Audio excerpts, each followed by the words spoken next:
Our today's topic is challenges and the rewards for being a manager. So, firstly, let's discuss the challenges for managers.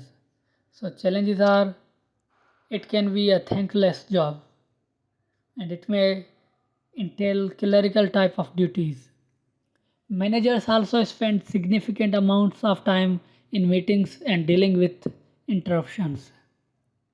Managers often have to deal with a variety of personalities and have to make do with limited resources.